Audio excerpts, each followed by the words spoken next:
Togo. La DMK pourrait discuter de la présidentielle 2020 avec le pouvoir. La dynamique. Monseigneur Capozzolo, DMK, a salué jeudi l'interpellation faite au gouvernement français sur le scrutin présidentiel du 22 février 2020 au Togo par le Parlement de ce pays. Pour la DMK, la position du député français, Sébastien Nadeau, condamne ceux qui pensent qu'il est temps de passer à perte et profit le contentieux électoral de 2020.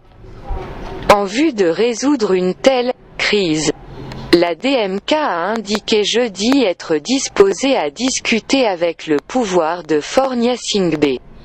À presque un an de l'élection présidentielle 2020, le député français Sébastien Nadeau a écrit à Jean-Yves Le Drian, ministre français des Affaires étrangères, une lettre intitulée « France et violation du droit électoral au Togo lors de l'élection présidentielle ». Dans l'interpellation, le député français, membre de la Commission des Affaires étrangères et défenseur des principes démocratiques, remet en cause les résultats de la présidentielle au Togo. Il demande par la même occasion à la France de prendre des dispositions pour accompagner le peuple togolais en lutte.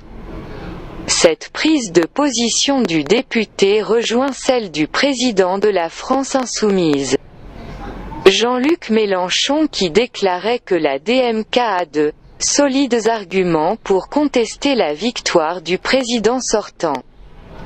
Toute chose qui fait dire à la DMK que ceux qui cherchent à passer par perte et profit l'issue de l'élection présidentielle de 2020 ne sont pas des démocrates mais plutôt des défenseurs des intérêts et partisans.